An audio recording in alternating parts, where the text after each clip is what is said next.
رمضان اور صحت میں میرے ساتھ موجود ہیں حکیم نذیر احمد صاحب. السلام علیکم. وعلیکم السلام ورحمۃ اور اللہ. آج حکیم صاحب ہم بات کریں ٹونسلز کے حوالے سے اور گلے کے امراض کے حوالے سے. بالکل. تو یہ ٹونسلز بھی بڑی تکلیف دہ چیز ہوتی ہے. تو حکمت میں طب میں کیا اس کے لیے ہمارے پاس سلوشن ہے؟ ٹونسل تو انسانی گلے کے لیے انتہائی اہم چوکیدار کے طور پر اللہ نے بنائے ہیں کہ یہ بیکٹیریل اور کچھ جراثیمی کچھ خوراکوں کے اعتبار سے ہم جب کچھ چیزیں لیتے ہیں تو اس سے وہ مادہ وہ جذب کر کے اپنے ساتھ سٹور کر کے ڈائلوٹ کر کے بے اثر کر دیتے ہیں. اچھا. اور یہ ایک مؤثر اور بہترین جو ہے نا حدود ہوتا ہے جو بدن کے اندر جو ہے نا تحفظ کا کام کرتے ہیں. کبھی کبھی اس پر جو ہے نا وہ جو تحفظ اس کے لیے کبھی کبھی مشکل گڑی اس کے لیے پیدا خود ہو جاتے ہیں کہ وہ کبھی تیزابی مادہ یا ترش چیزیں ہم زیادہ لے لیتے ہیں تو اس کے اندر وہ خود زخم پیدا ہو جاتا ہے, ورم ہو جاتے ہیں, تو پھر نگلنے کا عمل متاثر ہو جاتے ہیں.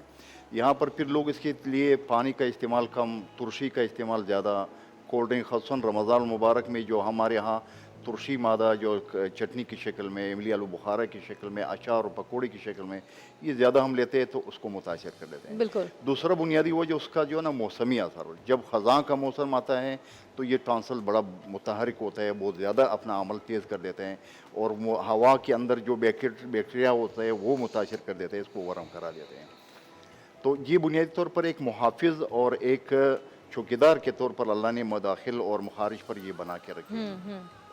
اچھا مفتی صاحب کہہ رہے ہیں, حکیم صاحب مجھے بتائیں کہ جو کیا احتیاط کرنی چاہیے کہ گلا آپ کا, کیونکہ دیکھیں افطار کی ٹیبل پہ تو کھٹا میٹھا سب رکھا ہوتا ہے اور ہم لوگ گرمی بھی ہو رہی ہے اور جیسی افطار کی ٹیبل پہ ہم ٹوٹ پڑتے ہیں, ٹھنڈا پانی, ٹھنڈا شربت, پھر کھٹی چیزیں کھانا, تو سب ایک مکس اینڈ میچ چل رہا ہوتا ہے.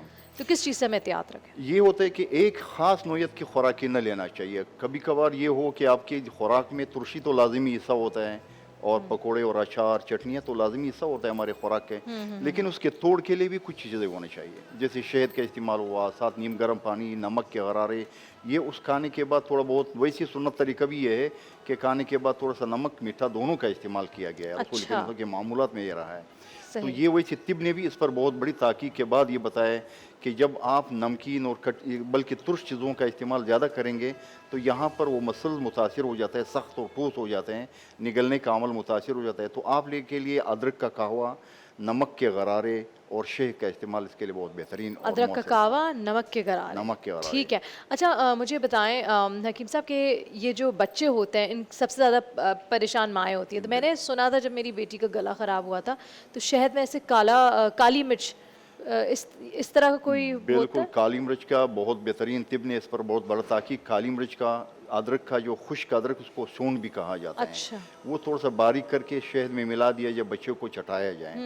دوائیوں میں اگر یہ مشکل کبھی بہت زیادہ بڑھ جاتا ہے کہ وہ جو اس طرح ٹوٹکوں سے جو ہے نا وہ کنٹرول نہ ہو تو پھر وہ طبی قدیم نے ایک بہت بڑا بہترین نسخہ تجویز کیا لہو کے سپستان کے نام سے. یہ پھر میں دوبارہ پھر ساتھیوں کو لہو کے سپستان کے نام سے ہے. ہمدرد, کرشی, ہاں یہ تمام بڑے دواخانوں میں یہ مل جاتے ہیں.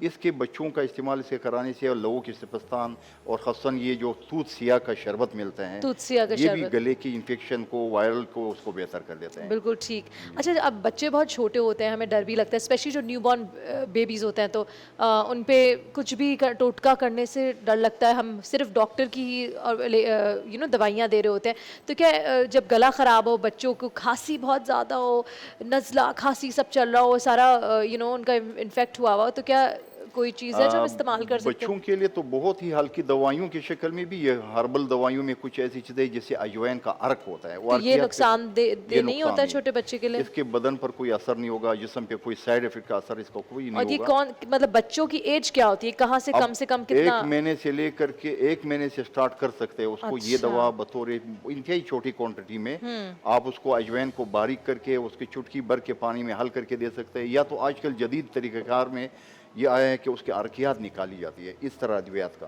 اجوائن کا بھی ہے, پودینے کا بھی ہے, ادرک کا یہ باقاعدہ یا تو جوشاندہ بنا لیا جاتا ہے